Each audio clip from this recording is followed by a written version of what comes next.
Recording in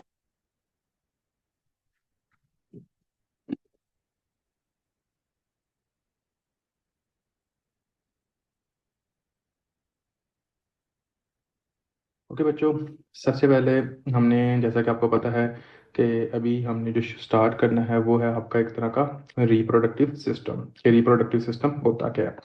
अब reproductive system के अंदर सबसे पहला जो पोर्शन अभी हम लोग जो डिस्कस करने लगे हैं वो है आप लोगों की फीटल की एम्ब्रियोनिक डेवलपमेंट। क्या होता है? एक तरह का फीटल की एम्ब्रियोनिक डेवलपमेंट।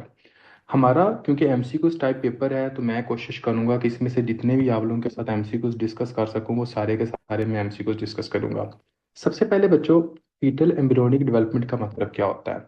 आपने इस तरह समझना है कि सबसे पहले है क्या, सबसे पहले आपने कहना है कि जो स्पर्म्स होते हैं, क्या होते हैं? एक तरह के स्पर्म्स, और उसके बाद आपने कहना कि ओवम, ये दोनों आपस में मिलते हैं।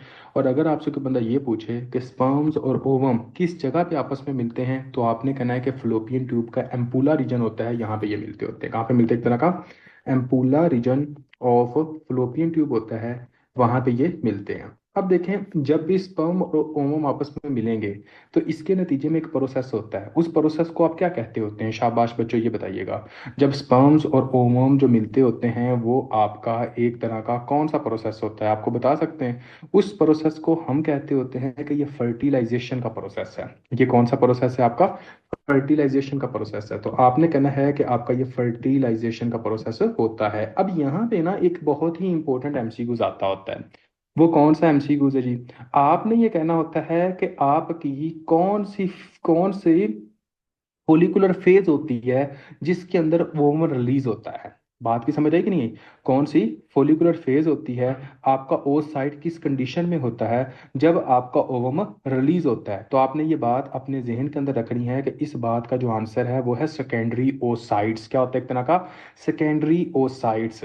अब बच्चों, ये सेकेंडरी ओसाइट्स का मतलब क्या है? जैसा कि आप सबको पता है, मैंने आप लोगों को फुल डिटेल के अंदर आपकी गायनाकोलॉजी के अंदर जब हम मेंस्ट्रुअल साइकिल को डिस्कस कर रहे थे वहां पर मैंने आप लोगों को एक बात बताई थी कि देखें बच्चों, सबसे पहले जो फॉलिकल्स होते हैं उनको हम कहते होते हैं प्राइमोर्डियल फॉलिकल। प्राइमोर्डियल फॉलिकल किस में तब्दील होते हैं? Primary follicle. प्राइमरी फॉलिकल किस में तब्दील होते हैं? Secondary follicle. सेकेंडरी फॉलिकल्स जो होते हैं ये आपके क्या करते होते हैं? कार्पस ल्यूटियम बनाते हैं। और जब ये कार्पस ल्यूटियम बनता है तो उस वक्त क्या होती है? ओवोल्यूशन होती है। अब यहाँ पे एग्जाम के अंदर क्वेश्चन जो पूछा जाता है वो क्या पूछा जाता है कि हाँ जी जनाब, आपकी ओवम की कौन से लेवल के ऊपर जो ओवोल्यूशन होती है, जो कि अंडा रिलीज होता है, तो आपने क्या कहना है? उस वक्त कौन सी होती है? आपने कहना है सेकेंडरी ओसाइट की फेज के ऊपर आपका अंडा रिलीज हो रहा होता है, आपका ओवम की प्रोडक्शन होती है। बात की समझ आई कि नहीं आई? तो आपसे अगर पूछा जाए कि जो ओवम जो रिलीज होता है वो कब होता है, तो आपने कहना सेकेंडरी ओसाइट्स जब बनते हैं तब आपकी ओवोल्यूशन होती है। अब यहाँ पे बुक के अंदर यहाँ पे एक बात लिखी हुई है, सेकेंडरी ओसाइट्स। आवाज का इशू आ रहा है? Hello hello hello hello hello hello. Okay. अब आपने बुक के अंदर लिखा हुआ है सेकेंडरी ओसाइट्स। अब ये सेकेंडरी ओसाइट्स के अंदर क्या हो रहा है बच्चों? आपने कहना है कि सेकेंडरी ओसाइट्स के अंदर ओवोल्यूशन हो रही है। जब ये सेकेंडरी ओसाइट्स के अंदर ओवोल्यूशन हो रही है तो ये क्या है? आपने कहना कि ये अंडा जो है वो जनाब आपका कहाँ जा रहा है? एक तरह का रिलीज हुआ है। जब ये अंडा आपका रिलीज हुआ है तो ये कहाँ जाता है? आपने कहना है कि ये आपके अंडे के साथ आपका स्पर्म मिलता है, और डे जीरो के अंदर जब ये स्पर्म और ओवम आपस में मिलते हैं तो इस प्रोसेस को आप क्या कहते हैं? एक तरह का फर्टिलाइजेशन प्रोसेस कहा जाता है। कोई ऐसा बच्चा जिसको नहीं समझ आई वो फिर भी पूछ सकता है। सबसे पहले हमने क्या कहना है? हमने ये बात अपने जहन के अंदर रखनी होती है कि फॉर एग्जांपल जो अंडा होता है ये आपका किस फेज के अंदर रिलीज होता है। तो आपने कहना है कि ये अंडा आपका ओवल्यूशन आपकी तब होती है जब आपकी सेकेंडरी ओसाइट्स होती है। तो ये आपका एक एमसीक्यूज आता होता है कि ओवल्यूशन कब होती है, तो आपने कहना सेकेंडरी ओसाइट्स के अंदर आपकी ओवल्यूशन होती है। दूसरे नंबर पे आपने क्या कहना है कि यही जो अंडा आपका रिलीज होता है वो किस जगह पे जाता है? आपने कहना है बच्चों कि ये आपके फ्लोपियन ट्यूब के एम्पूला रीजन में जाता है, और वहां पर क्या होता है? जो स्पर्म्स होते हैं वो जनाब आपके एक तरह के ओवम के साथ मिल जाते हैं, जिसके नतीजे में क्या होता है कि आपकी फर्टिलाइजेशन हो जाती है। अब यहाँ पर एक और एमसीक्यूज है। देखें, अगर ये ओवम है, ठीक है। और जो स्पर्म्स होता है बच्चों, उसका एक तरह का हेड होता है, ये इस तरह का हेड होता है, और ये सारा, ये ओवम, स्पर्म की कौन सी चीज होती है जो कि ओवम के अंदर इंटर होती है, इसको आप क्या कहते होते हो, इसके हेड के ऊपर ऐसी कौन सी चीज होती है, कोई बच्चा मुझे बताएगा? शाबाश। जो स्पर्म है, स्पर्म के हेड के ऊपर एक चीज होती है जो कि ओवम के अंदर इंटर हो जाती है, और वो जो चीज जो स्पर्म के हेड के ऊपर पाई जाती है उसको आप क्या कहते होते हो बच्चों? एनीवन। तो आपने ये कहना होता है कि उस चीज को हम कहते होते हैं एक्रोसोम। क्या कहते हैं? एक तरह का एक्रोसोम। तो आपने कहना है कि जो स्पर्म के ऊपर जो चीज पाई जाती है, इसको हम एक्रोसोम कहते होते हैं। और ये बच्चों, आपकी जो एक्रोसोम बनती होती है, ये किससे बनती है? तो आपने कहना है कि एक्रोसोम बेसिकली बनती होती है आपकी एक तरह की, आपने कहना है कि ये गोल्जी बॉडीज से बनती है। किस जगह से बनती है? आपने कहना है गोल्जी बॉडीज होती हैं जो कि एक्रोसोम बनाते हैं। यहाँ तक होप सो आप लोगों को सारा कुछ क्लियर हो गया होगा। कोई ऐसा बच्चा जिसको यहाँ तक समझ नहीं आई वो दोबारा पूछे। मैंने अभी तक जो सारी की सारी बातें जो हैं वो डिस्कस की हैं। मैंने क्या कहा है? मैंने ये कहा है कि बच्चों, यहाँ पर सबसे पहले क्या होता है, सबसे पहले आपने ये बात अपने जहन के अंदर रखनी है कि एक तरह का आपका, फॉर एग्जांपल, कि फर्टिलाइजेशन के अंदर क्या होगा, आपने कहना है कि अंडा कब रिलीज होता है किसी भी फीमेल के अंदर? आपने कहना है कि किसी भी फीमेल के अंदर जो ओवम रिलीज होता है वो होता है सेकेंडरी ओसाइट के अंदर। ठीक हो गया बच्चों? उसके बाद आपने कहना है कि आपका एक तरह का, जैसा कि मैंने ये कहा कि अंडा जो होगा वो जनाब आपका एक तरह का सेकेंडरी ओसाइट के अंदर रिलीज होगा। उसके बाद आपने ये बात अपने जहन के अंदर रखनी है कि जो स्पर्म आपका मिलता है अंडे के साथ, ओवम के साथ, उसको आप क्या कहते हो? आपने कहना वो फर्टिलाइजेशन का प्रोसेस होता है। तीसरे नंबर पे आपने ये बात करनी है कि जब भी आपकी फर्टिलाइजेशन होती है तो स्पर्म का जो एक्रोसोम होता है, जो हेड वाला हिस्सा होता है, वो ओवम के साथ मिलता है, और यहाँ पर आपकी फर्टिलाइजेशन हो जाती है। अब डे जीरो के ऊपर फर्टिलाइजेशन हुई, जब ये फर्टिलाइजेशन होगी तो इसके बाद क्या बनता होता है? आपकी एक तरह का जाइगोट बनता है। स्पर्म और एंड जब भी आपस में मिलते हैं तो क्या बनाते हैं? आपका एक तरह का जाइगोट बना देते हैं। अब इसके बाद क्या होती है? अब आपके सेल्स की डिवीजन होना शुरू हो जाती है। क्या होती है? एक तरह की सेल्स की डिवीजन होना शुरू हो जाती है। जैसे जैसे आपके सेल्स की डिवीजन होती है, ठीक है बच्चों, इसको कितने दिन लगते हैं? तकरीबन 2 से 3 दिन आपके सेल्स की डिवीजन होती है। 2 to 3 डेज जो है वो आपके सेल्स की डिवीजन होती है, सेल डिवाइड होता है। उसके बाद आपने ये कहना है कि बच्चों, जब आपके सेल की चौथा दिन शुरू होता है तो यही जो आपका जाइगोट होता है ये एक और फॉर्म के अंदर तब्दील हो जाता है, जिसको हम कहते होते हैं मरूला। क्या कहते हैं? एक तरह का मरूला। ये आपने याद करना है कि जो आपकी चीज होती है उसको आपने क्या कहना है? एक तरह का मरूला कहा जाता है। उसके बाद आपने ये कहना है कि डे 5 के ऊपर मरूला कब बनता है? आपने कहना डे 4 के ऊपर आपका मरूला बनता है। और अगर आपसे पूछा जाए कि मरूला तक आपका सेल कितना डिवाइड हो सकता है, आपने कहना 16 से 32 टाइम आपका ये डिवाइड होता है। 16 to 32 टाइम्स जो होता है वो सेल आपका डिवाइड होता है। यानी कि ये आपका जाइगोट है, ये जनाब डिवाइड हुआ, ठीक है बच्चों, यहाँ पे। फिर आपने क्या कहना है? ये आपका डिवाइड हुआ यहाँ पे, ठीक हो गया बच्चों। उसके बाद ये फिर आपका डिवाइड हुआ, मतलब कि आगे डिवाइड होता जाता है। और अगर आपसे ये पूछा जाए कि मरूला बनते तक आपका जो सवाल है वो कितने लेवल तक डिवाइड हो जाता है, आपने कहना 16 to 32 टाइम्स जो होता है ये डिवाइड हो चुका होता है। आगे आपने जो बात अपने जहन में रखनी है, डे 4 के ऊपर मरूला बनता है। डे 5 के ऊपर क्या बनता होता है बच्चों? आपने कहना है कि डे 5 के ऊपर जो बनता होता है इसको आप कहते होते हैं ब्लास्टोसिस्ट। क्या कहते हैं? एक तरह का ब्लास्टोसिस्ट कहते होते हैं बच्चों। अब ये जो ब्लास्टोसिस्ट होती है ये डे 5 है। अब आपने ये बात अपने जहन के अंदर रखनी है कि डे 6 के ऊपर यही जो ब्लास्टोसिस्ट होती है ये आके आपकी एंडोमेट्रियम, यानी कि जो यूट्रस की जो एंडोमेट्रियम होती है उसके साथ आकर लग जाती है। तो अभी तक हमने जो सारी की सारी बातें डिस्कस की हैं, इसको एक बार मैं जल्दी में एक तरह का सारा सम अप करता हूं और मैं बताता हूं। बल्कि अब आप लोगों ने मुझे बताना है बच्चों कि फॉर एग्जाम्पल हमने ये कहा कि नंबर वन, कि फॉर एग्जाम्पल जब भी आपकी बॉडी के अंदर क्या होता है कि जो ओवम रिलीज होता है बच्चों, वो कब होता है? शाबाश। ओवम जो बनता होता है, ओवोल्यूशन जो होती है वो कब होती है? जल्दी बताएं, किस फेज में होती है? सब बच्चे जवाब दें। आपने कहना सेकेंडरी ओसाइट्स। तो कहना आपने कितना का पहला एमसीक्यू सेकेंडरी ओसाइट्स होता है बच्चों, जब आपने कहना कि ओवम रिलीज होता है। दूसरा एमसीक्यू आप मुझे आपने बताना है बच्चों कि अगर आप लोगों से ये कहा जाए, जैसा कि हमने सेकेंडरी ओसाइट्स की बात की है, दूसरे नंबर पे मुझे अब आप लोगों ने बताना है कि जब स्पर्म और एग आपस में मिलते हैं तो स्पर्म का ऐसा कौन सा पार्ट है जो एग के साथ मिलता होता है? तो आपने कहना उसका जो हेड होता है, उसका जो एक्रोसोम होता है वो बनाने में हेल्प करता है। एक्रोसोम बच्चों कौन से पार्ट का हिस्सा है? नेक्स्ट क्वेश्चन का मुझे आंसर बताएं। एक्रोसोम आपका किससे बनता होता है? आपने क्या बताना है? आपने कहना है कि एक्रोसोम जो होता है वो गोल्गी बॉडीज का पार्ट होता है। एक्रोसोम और हेड आपस में मिले तो इसके नतीजे में क्या हुआ बच्चों? आपने कहना है जैसे कि स्पर्म और एग आपस में मिलते हैं तो इसके नतीजे में क्या होती है कि आपकी एक तरह की फर्टिलाइजेशन होती है। जब आपकी फर्टिलाइजेशन होती है तो तब आपका दिन कौन सा होता है? जब आपकी फर्टिलाइजेशन होती है तो आपका दिन बनता है 0। और उसको आप क्या कहते होते हो? उसको आप कहते हो कि ये जाइगोट है। अब आपका सेल जो है वो डिवाइड होता जाता है। जैसे आपका सेल जो है वो डिवाइड होता जाता है तो आपका डे 4 के ऊपर एक सेल बनता होता है, उसका नाम क्या होता है बच्चों? उसको आप एक नाम देते हो, उसका नाम क्या होता है? उसको हम कहते हैं मरूला। क्या कहते हैं? एक तरह का मरूला। उसके बाद डे 5 के ऊपर आपका एक और नाम बन जाता है, उसका नाम क्या होता है? शाबाश। जो डे 5 के ऊपर नाम होता है उसको आप क्या कहते हो? उसको आप कहते होते हो ब्लास्टोसिस्ट। कौन से डे के ऊपर जो होता है वो जनाब आपका एक तरह का जो होता है ये आपका एंडोमीट्रियम के साथ जाके लगता है। कौन से ऐसे डे के ऊपर ये एंडोमीट्रियम के साथ जाके लगता है? 6 डे के ऊपर। अब बच्चों आपने ये बात अपने जहन के अंदर रखनी है कि 6 डे के ऊपर आपका ये एंडोमीट्रियम के साथ जाके लग जाता है।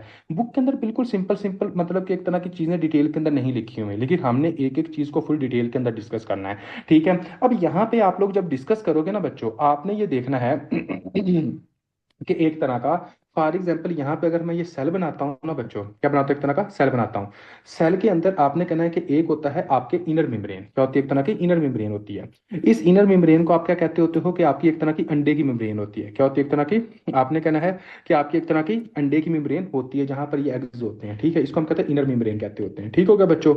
उसके बाद आपने ये बात अपने जहन के अंदर रखनी होती है कि यहाँ पे आपको क्या होती है, यहाँ पे आपने कहना जो दूसरी जो कैविटी होती है इसको हम कहते होते हैं कि यहाँ पे आपका बच्चों एक तरह का साइटोब्लास्ट होते हैं। क्या होते हैं? एक तरह का साइटोब्लास्ट होते हैं। हमने कहना साइटोब्लास्ट होते हैं। अब यहाँ पे ना आपने एक और चीज अपने जहन में रखनी है, वो क्या? ये जो साइटोब्लास्ट होते हैं ये आपके दो चीजों के अंदर तब्दील होते हैं। एक आपने कहना है जिस चीज के अंदर तब्दील होते हैं उसको आप कहते होते हो ट्रोफोब्लास्ट। एक को कहते हैं एक तरह का ट्रोफोब्लास्ट कहते होते हो। और दूसरा जिसमें ये तब्दील होते होते हैं इसको हम कहते होते हैं सेंसिशियो ट्रोफोब्लास्ट। दूसरा जो नाम होता है उसको आपने क्या कहना है? एक तरह का सेंसिशियो ट्रोफोब्लास्ट होता है। अब मैं आपको बताता हूँ, यहाँ पे आपकी पिक्चर की तरफ ले जाता हूँ। अगर बच्चों यहाँ पे आप देखो ये डे 0 है, फर्टिलाइजेशन हुई हुई है बच्चों। उसके बाद ये जाइगोट बना बच्चों डे 1 के ऊपर, डे 2 to 3 तक यहाँ पर बात पहुंची बच्चों। डे 4 के ऊपर मरूला बन गया आपका, डे 5 के ऊपर क्या बना? आपका ब्लास्टोसिस्ट बना। अगर आप ये ब्लास्टोसिस्ट की बात करते हो बच्चों तो मुझे अब आप लोगों ने एक बात बतानी है कि यहाँ पर एक कैविटी अंदर की तरफ है, यहाँ पे ये वाली जो कैविटी अंदर की तरफ है कि नहीं है? उसके बाद आपने क्या कहना है? उसके बाद यहाँ पे भी आपकी एक कैविटी आ रही है। ठीक है, इसको आपने क्या कहना है? जो अंदर वाली जो कैविटी होती है वो कौन सी होती है? आपकी एम्ब्रियोनिक कैविटी होती है। ठीक हो गया बच्चों? उसके बाद आपने ये कहना होता है कि जो आपकी एक तरह की जो आपकी यहाँ पे कैविटी होती है उसको हम कहते हैं साइटोट्रोफोब्लास्ट। जो साइटोट्रोफोब्लास्ट होता है मतलब कि वो किस में तब्दील होता है? आपने कहना है ये ट्रोफोब्लास्ट, आपने कहना है ये किस में तब्दील होता है? आपके दो तरह के सेल बनाता होता है। एक को आप क्या कहते हो? साइटोट्रोफोब्लास्ट कहते होते हो। और जो दूसरा होता है उसका नाम क्या होता है? आपने कहना ये सेंसिशियोट्रोफोब्लास्ट होता है। अब ये जो सेंसिशियोट्रोफोब्लास्ट होता है ना बच्चों, ये आपका क्या काम करता है? सेंसिशियोट्रोफोब्लास्ट जो फीमेल की जो एंडोमेट्रियम होती है, यूट्रस की जो लेयर होती है उसके अंदर ये धंस जाता है। सेंसिशियल ट्रोफोब्लास्ट क्या करता होता है? एक तरह का फीमेल के एंडोमेट्रियम के अंदर क्या होता है? एक तरह का ये धंसता है। जैसे ये फीमेल के एंडोमेट्रियम के अंदर पेनिट्रेट करता है तो इसके नतीजे में क्या होता है कि बीटा एचसीजी ये प्रोड्यूस करना शुरू कर देता है। तब तक फीमेल के अंदर जो पहले नंबर पे बीटा एचसीजी आता है तब फीमेल की जो एक तरह की बच्चे की जो उम्र होगी वो कितने दिन की होगी? मुझे ये बताइएगा। पहला क्वेश्चन, अगर किसी भी बच्चे के अंदर आपका बीटा एचसीजी पैदा होता है तो इसके अंदर जो उम्र होगी बच्चों वो कब होगी? मुझे ये बताएं। शाबाश। हाँ जी। आपने क्या कहना है? आपने कहना है कि 1 वीक का बच्चा जो होता है वो तकरीबन आपका क्या करता होता है? आपका बीटा एचसीजी पैदा करना शुरू कर देता है। दूसरी बात अब मुझे आप लोगों ने बतानी है कि जो आपका बीटा एचसीजी पैदा होता है वो कहाँ से होता है? शाबाश। जो बीटा एचसीजी पैदा होता है बच्चों वो कहाँ से होता है? आपने कहना है कि जो सेंसिशियो ट्रोफोब्लास्ट होता है, जो ब्लास्टोसिस्ट का सेंसिशियो ट्रोफोब्लास्ट होता है वो आपका बीटा एचसीजी पैदा कर रहा होता है। बीटा एचसीजी का काम क्या होता है? बीटा एचसीजी का काम होता है कार्पस ल्यूटियम को मेंटेन करना और उधर से प्रोजेस्टेरोन की प्रोडक्शन करना।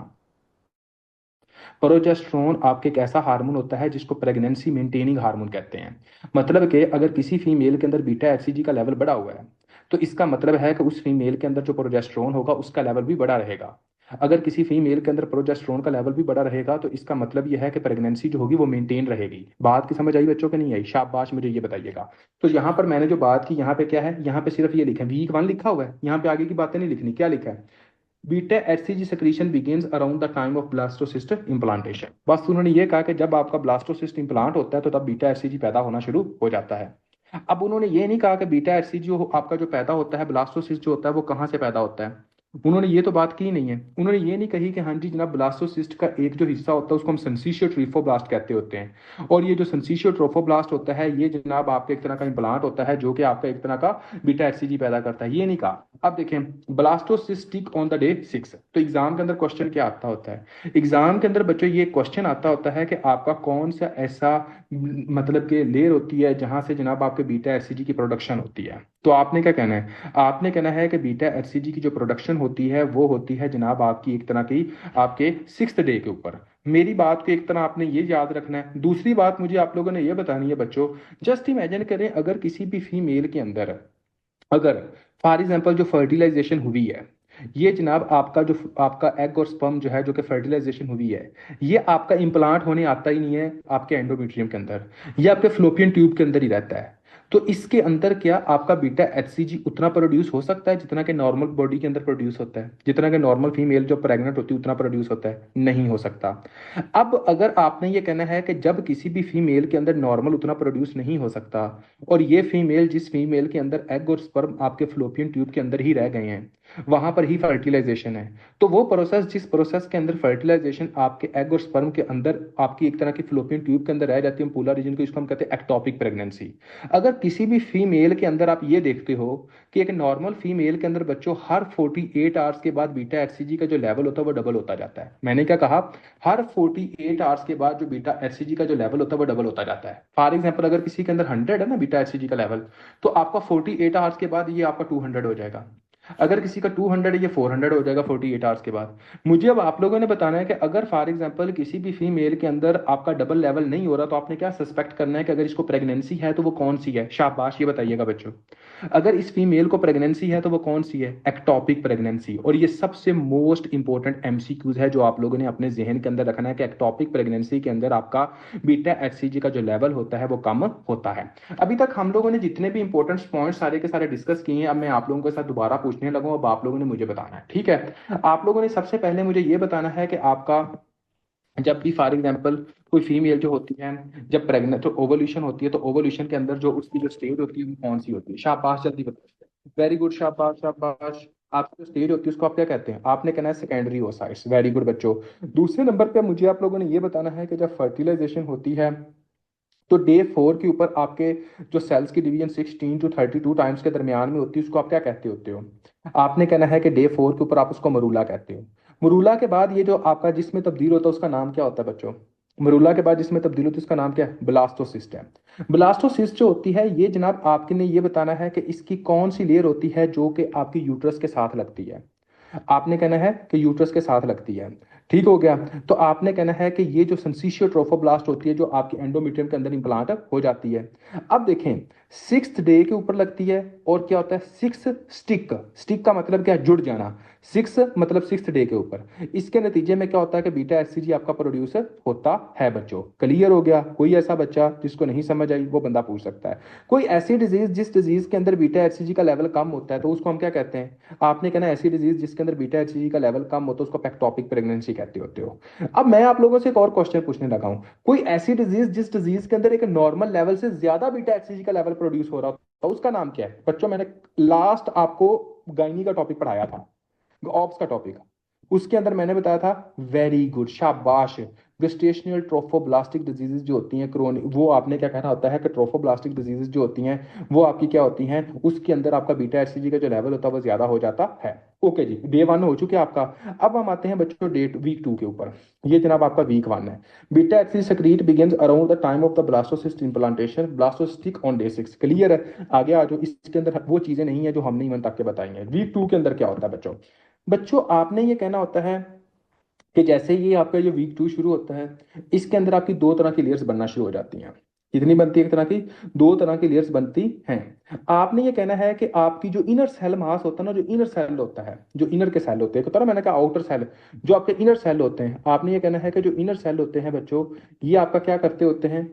इनर सेल जो होते हैं ये जनाब आपके दो लेयर्स के अंदर डिवाइड होते होते हैं। कौन से? आपने कहना है कि जो दो लेयर्स आपकी बनती होती हैं, ठीक है, एक को आपने कहना होता है कि ये आपकी एपिब्लास्ट होती है, दूसरे को आपने कहना है कि ये आपकी कौन सी होती है? एक तरह की हाइपोब्लास्ट होती है। दो लेयर्स हो गए। ठीक हो गया बच्चों। उसके बाद आपने क्या कहना होता है, आपने बच्चों ये बात अपने जहन के अंदर रखनी है कि जैसा कि मैंने कहा कि इसके अंदर क्या होगा, दो लेयर्स आपकी बनेगी, जिसको आप कहते हो बाई लेमिनल अम्नियोनिक डिस्क। ठीक हो गया। एक को आप एपिब्लास्ट कहते हो, एक को आप क्या कहते हो, तो एक तरह का आपने कहना होता है कि आपकी आ जाती है एक तरह की, आपने कहना है कि हाइपोब्लास्ट कहते हैं। अब इस बात को थोड़ा सा गौर कीजिएगा, वीक टू के अंदर क्या होता है। यहाँ पे आपने कहना वीक टू है, टू वीक के अंदर दो लेयर्स बनेगी, एक एपीब्लास्ट होगी और दूसरी कौन सी होगी आपकी, एक तरह की, यहाँ पे एपी लिखे बच्चों और यहाँ पे लिखे आपका हाइपो है। दो कैविटीज बनेगी। दो कौन सी कैविटीज बनती होती हैं बच्चों, आपने कहना होता है कि एक आपकी जो कैविटी बनती होती है उसको आप कहते होते हो एमनियोटिक कैविटी। दूसरी आपकी जो कैविटी बनती होती है उसको आप कहते हैं यॉर्क सैक। क्या कहते हैं, एक तरह का यॉर्क सैक कहते होते हैं। तो आपने कहना जो एक कैविटी बनती है उसको हम कहते हैं एमनियोटिक कैविटी, दूसरी जो कैविटी बनती है उसको हम कहते हैं यॉर्क सैक कहते होते हैं। ठीक हो गया बच्चों। तो ये आपको पता होना चाहिए कि 2 वीक्स के अंदर आपकी दो लेयर्स बनती हैं। यहाँ पे देखिए inner cell mass divide into, आपने कहना है कि क्या है आपके, into bilaminar disc, amniotic cavity and yolk sac formation. तो ये जो दो कैविटी बनती है इसका नाम क्या है, आपने कहना एमनियोटिक कैविटी बनती है और यॉर्क सैक बनती होती हैं, दो लेयर्स बनती हैं दूसरे हफ्ते के अंदर। याद करने का मतलब क्या है, दूसरा हफ्ता दो दो चीजों को याद करते जाना, इसके अंदर हर चीज दो होगी। फॉर एग्जाम्पल क्या, formation of the bilaminar embryonic disc, two layers, epiblast and hypoblast. इसके अंदर दूसरी चीज नहीं लिखी हुई, कौन सी, आपने कहना है कि इसके अंदर कैविटी नहीं लिखी हुई, कौन सी, आपने कहना यॉर्क सैक, और दूसरी कौन सी होती थी शाबाश, आपकी एमनियोटिक कैविटी। इसको भी आपने लिखना है कि ये भी बनती होती है बच्चों। ठीक है, इसको आपने याद करना है। अब तीसरा जो वीक होता है बच्चों, तब पता क्या होता है, तीसरा वीक आपने कहना होता है कि जो आपका एपीब्लास्ट होता है ना, के एपीब्लास्ट से, कहां से, आपके एपीब्लास्ट से आपके 3 लेयर्स बनना शुरू हो जाती हैं। कितनी लेयर्स बनती हैं आपकी, 3 लेयर्स बनती हैं। आपके एपीब्लास्ट से बनती है एक एक्टोडर्म बनती है बच्चों, एक आपकी मीजोडर्म बनती है बच्चों, और एक आपकी बनती है आपकी एंडोडर्म। क्या बनती है, एक तरह की एंडोडर्म बनती होती है। और ये एक बात आप लोग अपने जहन के अंदर रख लें। ठीक हो गया। ये बात आपने अपने जहन के अंदर बच्चों रखनी है कि एक्टोडर्म, मीजोडर्म और एंडोडर्म ये आपकी वो लेयर्स होती हैं जो आपकी बॉडी के अंदर पूरी की पूरी ऑर्गन्स की डेवलपमेंट करवाती हैं। अगर किसी बंदे की बॉडी के अंदर ये लेयर्स नहीं होंगी तो ये बात समझ लीजिए कि उस बंदे की बॉडी के अंदर पूरे के पूरे जो ऑर्गन्स होंगे उनकी डेवलपमेंट नहीं हो सकती, वो जो ऑर्गन्स होंगे वो सही तरह नहीं बनते। अब आपने कहना है कि वीक 3 के अंदर क्या होता है, 3 वीक, तीसरा हफ्ता है, तो कितनी लेयर्स बनी, 3 लेयर्स बनी, एक्टोडर्म, मीजोडर्म और क्या बनती है, एक तरह की एंडोडर्म बनती होती है।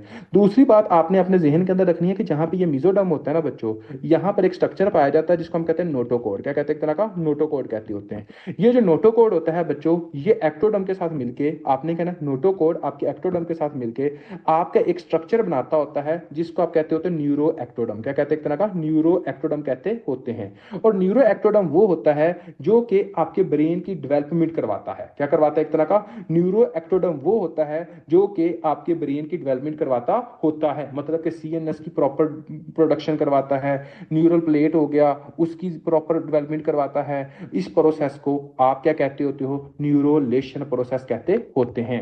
तो आपने कहना है कि इस प्रोसेस को आपने क्या कहना है, न्यूरोलेशन प्रोसेस कहना है, जिसके अंदर क्या बनता है, ये न्यूरो एक्टोडर्म बन गया। न्यूरो एक्टोडर्म बच्चों आगे क्या काम करता है, न्यूरो एक्टोडर्म का आगे ये काम होता है, आपने ये कहना होता है कि इस न्यूरो एक्टोडर्म से बनती है न्यूरल प्लेट। क्या बनती है, एक तरह की न्यूरल प्लेट बनती होती है। ठीक हो गया बच्चों। उसके बाद आपने कहना कि न्यूरल प्लेट से क्या बनता है, आपने कहना न्यूरल ट्यूब बनती है और आपका न्यूरल क्रैश सेल्स बनते हैं। क्या बनते हैं, एक तरह का न्यूरल क्रैश सेल्स बनते होते हैं। जो आपकी न्यूरल ट्यूब होती है ये आपका ब्रेन और स्पाइनल कार्ड बनाते हैं। क्या बनाते हैं, एक तरह का ब्रेन और स्पाइनल कार्ड बनाते होते हैं। और न्यूरल क्रैश सेल्स वो होते हैं जो आपका पेरिफेरल नर्वस सिस्टम बनाते हैं। क्या बनाते हैं, आपका पेरिफेरल नर्वस सिस्टम बनाते हैं। अब इन सारी बातों को एक दफा मैं दोबारा रिपीट कर देता हूँ और यहाँ पे क्या लिखा हुआ उसके इतिहास से मैं दोबारा बताता हूँ। देखिए बच्चों, आपने ये कहना है कि वीक तीसरा शुरू हुआ, जब तीसरा वीक शुरू होता है तो इसके अंदर कितनी लेयर्स बनती हैं, 3 लेयर्स बन जाती हैं। एक लेयर जो होती है उसको आप कहते होते हो आपकी एक्टोडर्म है, फिर आपने कहना मीजोडर्म है, फिर आपने कहना है कि एक तरह की आपकी एंडोडर्म है। फिर आपने कहना है कि जो मीजोडर्म होती है वहां से आपका नोटोकोड अराइज होता है। ये नोटोकोड अराइज होके आपके एक्टोडर्म के साथ मिलके आपका क्या होता है, आपने ये कहना होता है कि ये न्यूरो एक्टोडर्म बन जाता है। जैसे ये न्यूरो एक्टोडर्म बनता है बच्चों, तो उसके बाद आपने कहना है कि आपकी न्यूरल प्लेट बनती है। न्यूरल प्लेट जो होती है बच्चों, ये आपकी न्यूरल ट्यूब बनाती है और न्यूरल क्रेस्ट सेल्स बनाती है। न्यूरल ट्यूब वो होती है जो कि आपका ब्रेन प्रॉपरली और स्पाइनल कार्ड प्रॉपरली बनाती है।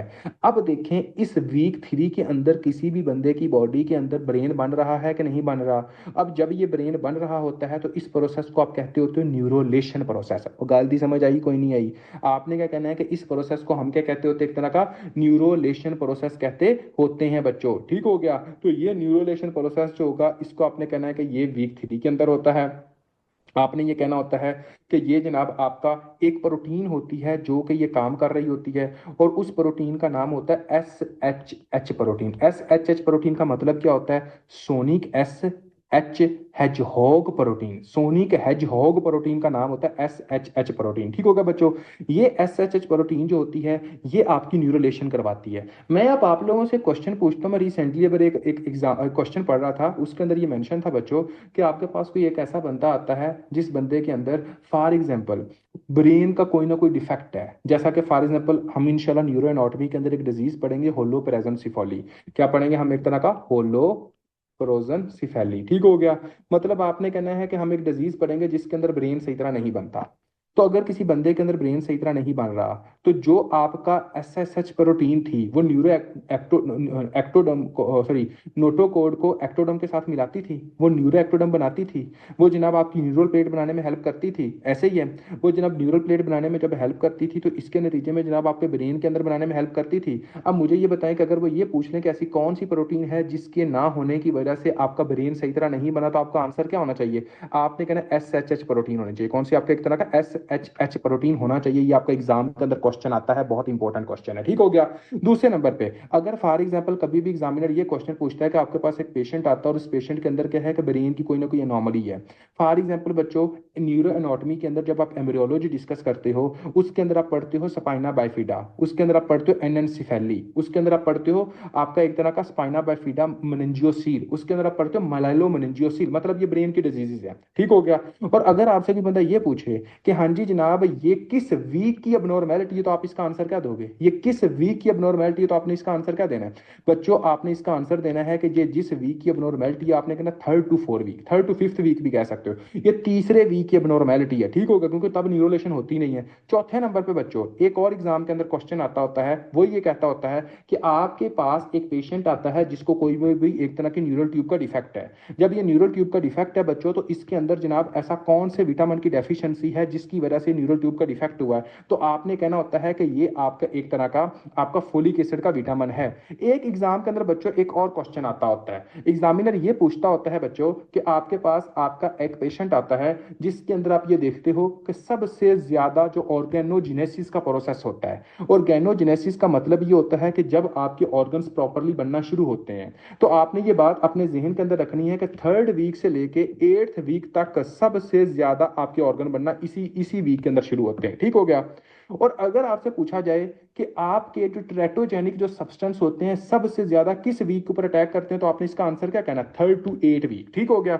आपने कहना तीसरे से 8वें वीक के अंदर जब आपकी ऑर्गेनोजेनेसिस हो रही होती है तो आपके टेरेटोजेनिक सब्सटेंस तब अटैक करते हैं। अगर किसी को नहीं पता कि और टेरेटोजेनिक सब्सटेंस क्या है, तो आपने इसका आंसर ये देना होता है कि टेरेटोजेनिक सब्सटेंस, आपने ये कहना है कि फॉर एग्जांपल, आपने कहना है कि टेरेटोजेनिक जो सब्सटेंस होते हैं वो होते हैं कि फॉर एग्जांपल जो कि आपकी बॉडी के अंदर क्या करवाते होते हैं, जो कि आपकी बॉडी के अंदर बच्चे की जो डेवलपमेंट होती है उसके अंदर कोई ना कोई अबनॉर्मेलिटी करवा देते होते हैं। वो भी हम बच्चों थोड़ी देर के अंदर ये डिस्कस करेंगे। यहां तक कोई ऐसा बच्चा जिसको किसी एक सिंगल पॉइंट की समझ नहीं आई वो बंदा क्वेश्चन पूछ सकता है, वरना हम आगे कंटिन्यू करें। जी बच्चों, शाबाश एनीवन जी। तो सबसे पहले हम लोगों ने जो चीज डिस्कस की थी बच्चों, वो हमने क्या देखा? हमने कहा कि वीक 3 के अंदर क्या आपने याद करना है? तीन आपकी तीसरा हफ्ता है, तीसरी लेयर है। तीसरी लेयर है एक्टोडर्म में, मीजोडर्म में, एंडोडर्म में, तीनों लेयर्स, तीनों तीसरा हफ्ता। आपने कहना होता है बच्चों कि जो आपका नोटोकोड बनता है वो किस लेयर से बनता है? आपने कहना मीजोडर्म से। ठीक हो गया? आपसे अगर पूछा जाए कि आपकी ऐसी कौन सी प्रोटीन होती है जो कि जनाब आपके नोटोकोड को एक्टोडर्म के अंदर बनाने में हेल्प करती है? आपने कहना एस एच एच प्रोटीन होती है। आपने ये कहना है कि जो न्यूरो एक्टोडर्म होती है वो किस में तब्दील होती है? न्यूरल प्लेट में। न्यूरल प्लेट किस में तब्दील होती है? आपने कहना है कि वो जनाब आपका न्यूरल ट्यूब में और न्यूरल क्रेस्ट सेल्स में। न्यूरल ट्यूब क्या बनाती है? आपका ब्रेन बनाती है। अगर फॉर एग्जांपल ये किस वीक में हो रहा होता है? 3rd वीक में हो रहा होता है। कोई ऐसा बच्चा यहाँ यहाँ पे देखें क्या लिखा हुआ है, यहाँ पे छोटी छोटी बातें हैं, लेकिन हमने इसको फॉलो करना है सिर्फ एक सिंपल चीजें के लिए, इसको आपने रट्टा नहीं लगाना, ठीक हो गया। देखें बच्चों, formation of trilaminar embryonic disc via gastrulation, और इस प्रोसेस को आप क्या कहते हैं, गैस्ट्रोलेशन का प्रोसेस, ठीक हो गया। Epiblast cell invaginate through primitive streak three layers, ectoderm, mesoderm and ectoderm. उसके बाद कहता है notochord arise from the mid line mesoderm, कहां से, मेसोडम से। दैट इंड्यूस ओवरलाइन एक्टोडम, क्या करता है, एक्टोडम के साथ मिल जाता है via SSH protein to become neural plate which give rise to neural tube via neurulation. तो यहाँ पे इस न्यूरल, अच्छा जी, आपने कहना है कि इसके अंदर न्यूरल ट्यूब और दूसरा कौन सा, न्यूरल क्रिया सेल्स बनते होते हैं। ओके बच्चों, अब मुझे ये बताएं, आपके दिल के कितने खाने हैं, किसी भी इंसान के जो दिल के खाने हैं वो कितने हैं, चार हैं। तो चार खाने हैं, तो सबसे पहले आज सर ने भी आपको पढ़ाया होगा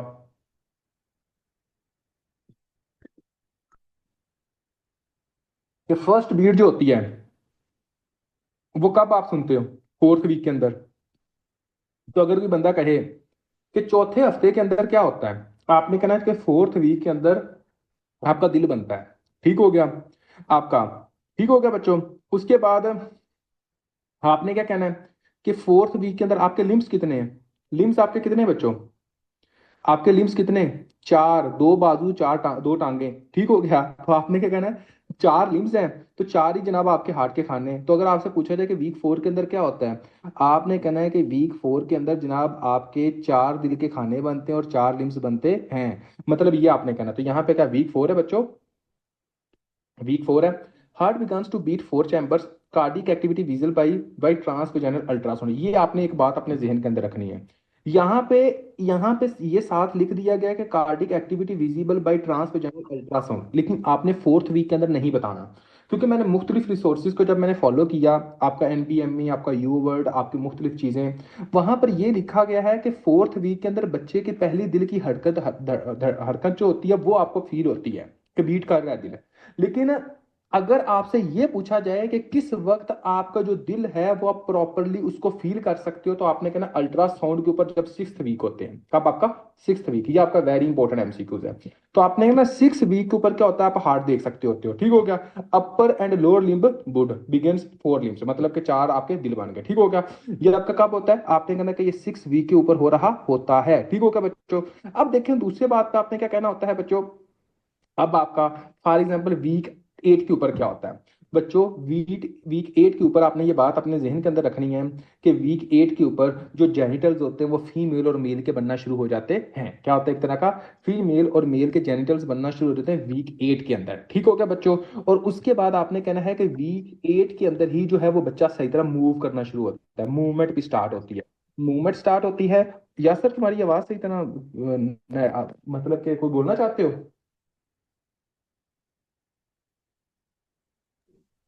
नहीं सर, वो वैसे ही ओके, वीक एट के अंदर क्या होता है, आपने कहना एक तो मूवमेंट आप देखते हो, दूसरे नंबर पे बच्चों आपने क्या कहना होता है कि जो आपकी हार्ट होता है, मतलब कि आपने कहना होता है कि जो जेनिटल्स होते हैं वो बनते हैं। अच्छा, अल्ट्रासाउंड के अंदर हम कब देख सकते हैं कि ये लड़की है या लड़का है, मुझे ये बताएं।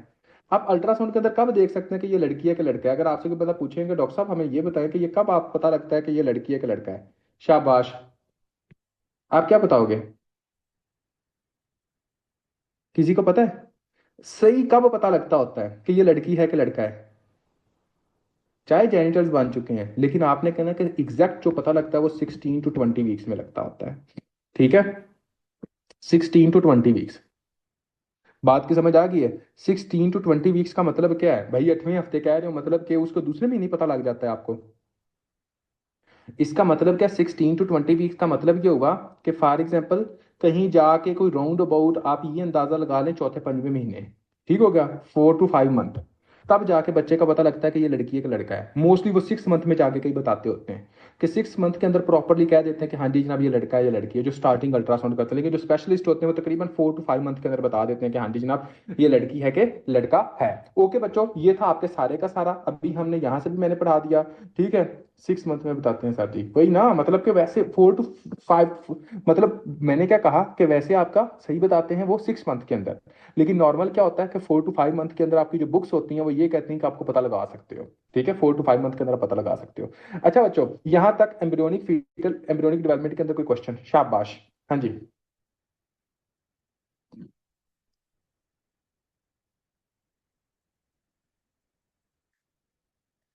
सर फीटल हार्ट टून ऑप्स में 12 वीक था, वो अलग है, वो बच्चे और चीज है, वो ये नहीं है। ठीक है, वो और चीज है। अच्छा जी, अभी बच्चों हम जो डिस्कस करने लगे हैं वो आपका एक मोस्ट इंपॉर्टेंट टॉपिक ये भी है, तो वो कौन सा है आपने कहना है कि इसको हम कहते हैं टीरेटोजेंस। क्या कहते हैं, एक तरह का टीरेटोजेंस कहते होते हैं। टेराटोजेंस का आपको पता होना चाहिए कि ये क्या होता है। टेराटोजेंस मतलब बच्चों आपके एक तरह के वो सब्सटेंस होते हैं जो कि आपके प्लेसेंटा को क्रॉस करके बच्चे के लिए वो खतरनाक होते हैं और बच्चे के लिए जानलेवा साबित हो सकते हैं। सिंपल सी बात है, बिल्कुल सादा से अल्फाज में, मतलब कि टेराटोजन आपने कहना कोई भी ऐसा सब्सटेंस है जिसकी वजह से बच्चे की ग्रोथ के ऊपर इफेक्ट हो, उस सब्सटेंस को हम कहते हैं टेराटोजेनिक सब्सटेंस। ठीक है, बच्चे की ग्रोथ के ऊपर इफेक्ट करने वाले कोई भी एक तरह का जो सब्सटेंस होते हैं। सर ओप्स में तो लिखा हुआ था मूवमेंट, बच्चे मुझे ये बताइएगा कहाँ पे लिखा हुआ था, वो मुझे स्क्रीनशॉट भेज दें। ठीक है। अच्छा, 17 से 18 वीक आपकी स्टार्ट होती होगी लेकिन प्रॉपरली उस तरह नहीं होती। ठीक है, उसके अंदर आगे पीछे कोई और चीजें भी लिखी होंगी। अब देखें बच्चों, ट्रेटोजेनिक सब्सटेंस के अंदर आपने कहना है कि वो सारे के सारे आपके जो सब्सटेंस होते हैं वो क्या काम करते हैं, जो बच्चे की ग्रोथ के ऊपर इफेक्ट करते हैं और बच्चे के ऑर्गन सही तरह बनने नहीं देते, इनको आप कहते हैं ट्रेटोजेनिक सब्सटेंस। अगर आपसे कोई भी बंदा ये पूछे कि आपके जो ऑर्गन्स जो किस वीक के अंदर ट्रेटोजेनिक सब्सटेंस से आपका अटैक करते होते हैं,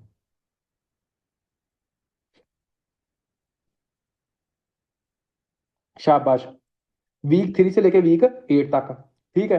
अब आपने कहना वीक 3 से लेके आपने कहना वीक 8 तक होता है। यहाँ पे most susceptible during organogenesis in embryonic period before week 8 of development, before एक 8 वीक और 3 to 8 वीक आपने कहना है। मतलब से 3 से 8 हफ्ते के दरमियान में क्या करते हैं कि ये आपकी बॉडी के ऊपर एक तरह का इफेक्ट करते होते हैं और तब जाके हमें पता चलता है कि ये ट्रेटोजेनिक सब्सटेंस है। उसके बाद आगे आपने ये बात रखनी है कि आगे का क्या सीन होता है। बात जो आगे आपको पता होना चाहिए कि फॉर एग्जांपल इनमें से कौन कौन सी ड्रग्स होती हैं जो कि इफेक्ट करती हैं। यकीन करें मैंने आप लोगों को ट्रेटोजेनिक सब्सटेंस आपकी गायनी के अंदर भी पढ़ाए हुए हैं, हालांकि मैं ये भी कह सकता हूँ कि देखो मैंने बॉब्स के अंदर करवा दिए तो इस वजह से मैं अभी यहाँ नहीं करवा सकता, लेकिन यहाँ पे आप मैं करवाता हूँ आप लोगों को। सबसे पहले आपने ये कहना होता है कि कभी भी अगर आपसे पूछा जाए कि एंजियोटेंसिन कन्वर्टिंग एंजाइम जो एस इनहिबिटर्स जो ड्रग्स होती हैं वो प्रेगनेंसी के अंदर नहीं देनी चाहिए। क्यों नहीं देनी चाहिए, आपने कहना है कि वो इस वजह से नहीं देनी चाहिए क्योंकि बच्चे के अंदर जो किडनी होता है वो नहीं सही तरह बनता होता। ठीक है, रीनल फेलियर हो जाता है जब बच्चे के अंदर किडनी सही तरह नहीं बनता।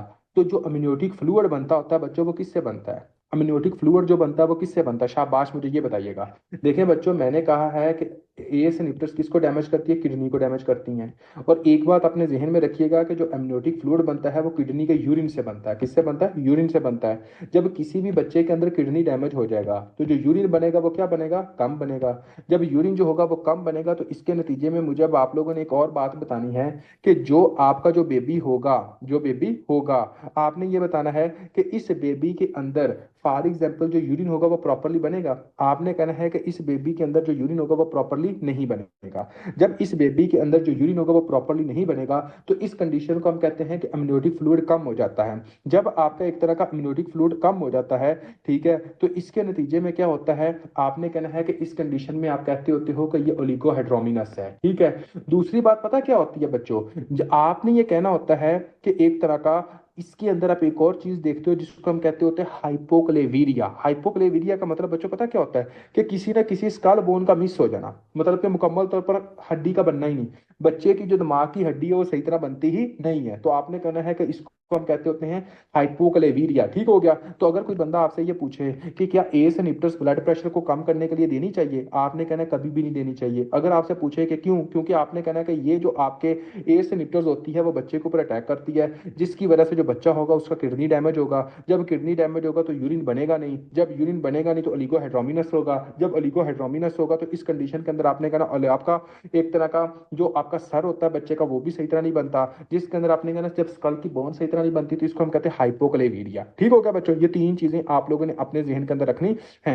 आगे देखो बच्चों, आगे होता है कि फॉर एग्जाम्पल कुछ भी एक तरह के अल्काइलेटिंग एजेंट, मैं आप लोगों से क्वेश्चन पूछता हूँ, इतना तो मेरे ख्याल में सबको ही पता होगा यार, कि अगर फॉर एग्जाम्पल कोई भी एक तरह के अल्काइलेटिंग एजेंट्स को यूज करता है, ठीक है, उसकी वजह से क्या हो सकता है बच्चों, आपने कहना होता है कि सबसे पहले तो आपको इस बात का पता होना चाहिए ना कि अल्काइलेटिंग एजेंट होते हैं क्या है, क्योंकि यहाँ पर बहुत सारे ऐसे, और हाँ एक मैंने आपको बात बतानी थी बच्चों कि फॉर एग्जाम्पल अगर किसी बच्चे को आप एक तरह का नहीं दे सकते, फॉर एग्जाम्पल क्या, आपने कहना होता है कि एक तरह का आप नहीं दे सकते जो कि जनाब आपका एस इनहिबिटर्स है, तो उसकी जगह फिर कौन सी मेडिसिन दोगे, अगर आप ब्लड प्रेशर को भी तो कंट्रोल करना है ना, अगर माँ के अंदर आप पेस इनहिबिटर्स नहीं दे सकते तो कौन सी देनी पड़ेगी।